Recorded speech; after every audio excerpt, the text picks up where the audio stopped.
제가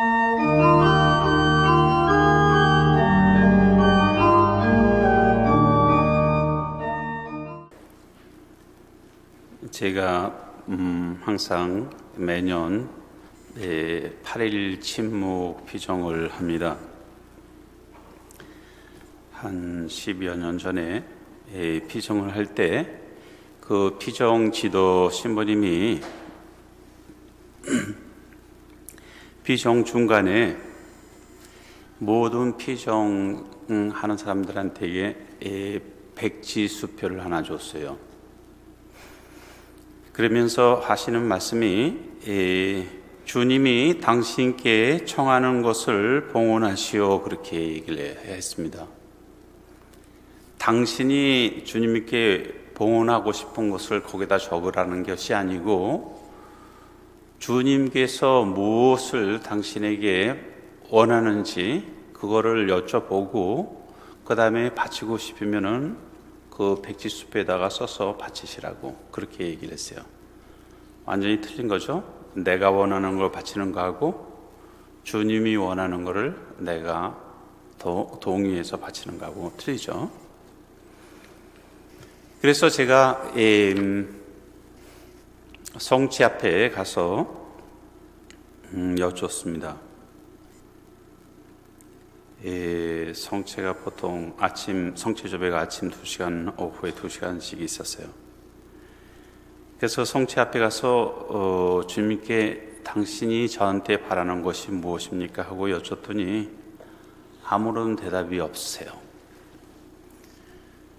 그래서 오랜 시간을 두고 여쭙는데도 대답이 없으시다가 마지막에 와서 마르코 복음 10장 17절서부터 22절에 나오는 어떤 부자에 대해서 얘기를 읽어보라고 이렇게 저한테 느낌을 주시더라고. 그 부분에 무슨 말이 나오느냐면은 여러분들이 잘 알 거예요. 어떤 부자가 예수님 앞에 달려와서 주님, 영원한 생명을 얻으려면 무엇을 해야 합니까? 그렇게 여쭙더니 주님께서 한번 가서 계명을 열심히 지켜라, 그렇게 대답을 하셨죠. 그랬더니 그 부자가 젊었을 때부터 이 계명을 모두 다 지켰습니다, 그렇게 대답을 했어요. 그 대목을 보면서 저도 기분이 좋았어요. 왜 기분이 좋았느냐면은 나도 소신학교에서부터 어렸을 때부터 주님을 따르겠다고, 사제가 되겠다고 특별히 사고 안 치고 따랐어요. 그러니까 그분하고 나하고 좀 비슷한 게 많은 것 같았어요. 그러니까 주님께서 그 부자를 사랑스러운 눈으로 바라보셨다, 그렇게 나옵니다. 그 뒤에 말씀이 그런데 또 뭐가 또 부족한 게 있습니까? 그렇게 여쭙더니 주님께 내가 가진 것을 모두 팔아 가난한 사람에게 주고 난 후에 나를 따르라, 그렇게 말씀을 하셨습니다. 모두라는 거는 100%를 얘기를 하죠. 모두 100%. 그런데 그 부자가 이 말씀을 듣고 나서 슬픈 얼굴로 떠나갔는데 그 부자가 많은 재산을 가지고 있었기 때문이라 합니다. 이 대목을 읽으면서 저도 좀 이렇게 난감한 느낌을 받았어요. 왜? 나도 돈이 있었기 때문에. 제 수중에 약 한 2만 5천 불 정도 되는 돈이 있었어요. 거기 내가 주머니에 넣고 있는 상태는 아니었지만 제 돈이 한 2만 5천 불 정도 됐어요. 그때 당시에 보통 자동차를 산다 그러면은 보통 자동차 2대 정도는 살 수 있는 값이었어요. 그 돈이 어떻게 생겼느냐면은 이민 가서 한 30년 동안 제가 뭐 다 써야 될 이유가 없기 때문에 조금씩 모아둔 게 그 양에 도달한 거죠. 또 특별히 제가 어렸을 때 어머니께서 항상 저축을 해야 된다. 그래서 이렇게 돼지 저금통 같은 걸 갖다 주고 그래서 저를 교육을 그렇게 시키셨어요. 이 돈이 어떤 사람들한테는 별로 많은 돈이 아니에요. 어떤 사람들한테는 꽤 많은 돈이 될 수도 있어요. 그런데 저한테는 그게 총 재산, 전 재산이었죠. 그래서 주님께 그러면은 당신이 몽땅 바치고 가난 사람들에게 주어져야 될 돈이 이 돈을 말씀하시는 거냐 하고 제가 여쭙었어요. 그랬더니 아무 말씀을 안 하시더라고. 그냥 침묵을 지키시더라고요. 근데 그 침묵이 저한테는 긴장된 침묵으로 느껴졌어요.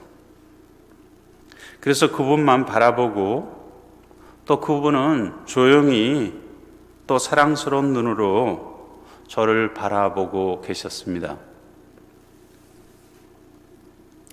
이렇게 침묵 속에 서로가 바라보는 시간이 얼마 지난 후에 저는 그분께 제가 가진 모든 돈 25,000불 모두 당신께 바치겠습니다 하고 약속을 드렸어요.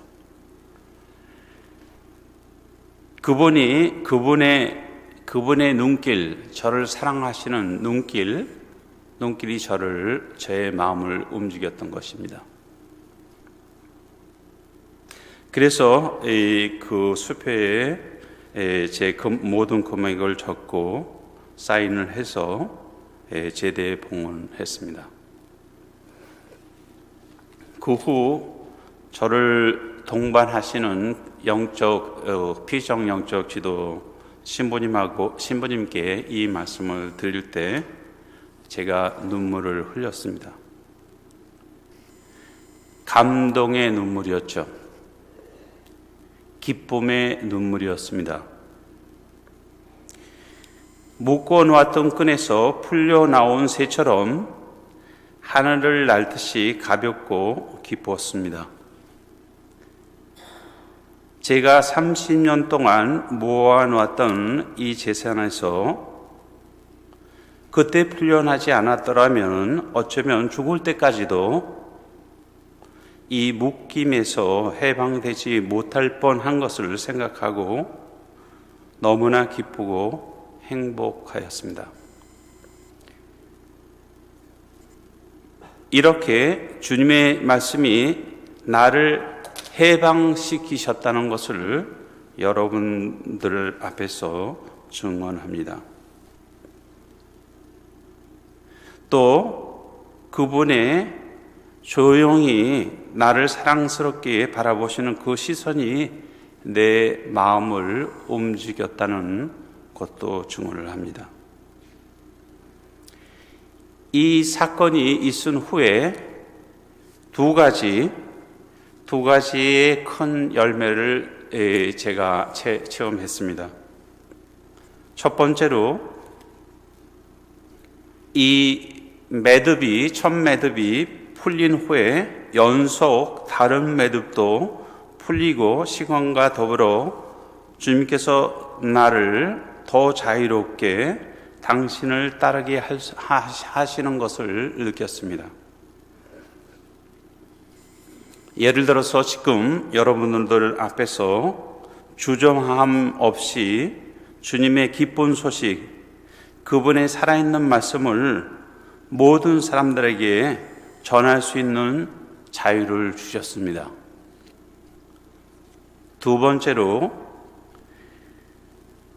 내게 들어오는 모든 돈, 내 10분의 1은 항상 가난한 사람들을 위해서 따로 띄워놓았고, 여태까지 한 번도 물질적으로 부족한 적이 없었습니다. 주님의 뜻대로 돈이나 물질을 다른 사람들하고 나누고, 그래도 항상 풍족하고 남았습니다. 그리고 이 체험을 통해서 내가 가진 물건의 주인이 아니고 주님께서 저를 재정관리인으로 만들어 주신 것을 실제로 체험하게 되었습니다.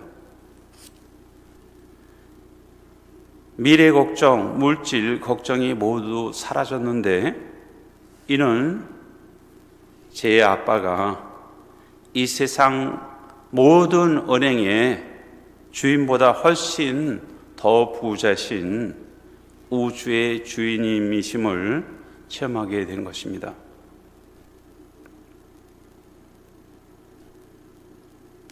그래서 이 마르코복음 10장 28절에서부터 31절에 보면은 예수님을 따르는 사람들한테 주님께서 100배로 이 세상에서 보상하시고 또 하늘의 나라에서 그 이상으로 보상하신다는 말씀이 나옵니다. 주님을 따르려면 마음에 묶인 것이 없어야 하는데 각자 묶여 있는 것이 다릅니다. 어떤 사람은 재물, 어떤 사람은 권리, 명예, 또 욕심, 고집, 지나친 취미, 불균형한 애정, 사람들에게 묶여 있는 거죠. 또 여러 가지 중독으로 알코올도 될 수 있고, 도박도 될 수 있고, 쾌락도 될 수 있고, 인터넷이 될 수도 있고, 휴대폰이 될 수도 있고, 또 남에게 인정받기를 원하는 바람이 될 수 있고, 자기가 원하는 무슨 계획이나 목표가 될 수도 있습니다. 아니면 과거에 아니면 미래에 묶여서 현재를 살지 못하는 여러 가지 묶임이 있을 수도 있습니다. 여러분들이 수도자로서 3가지 허언을 했다고 해도 꼭 100% 다 자유화돼서 주님을 100% 쉽게 따를 수 있다는 보장은 없습니다. 왜냐하면 시간과 더불어 주님께서 우리를 자유화시켜 주시기 때문에. 그래서 이 복음을 한번 읽어보시고 주님께서 너에게 한 가지 부족한 것이 있다 그렇게 말씀하실 때 과연 그 부족한 것이 무엇인지 한번 여쭤보십시오. 그러면 그분은 각자에게 알맞는 답을 꼭 해 주실 것입니다. 그리고 당신을 사랑하시는 그분의 시선이 당신을 해방시켜 주실 것이고 예수님을 뒤따르는 행복한 제자가 되시기를 오늘 이 미사 때 현존하시는 그분께 청하도록 하십시다.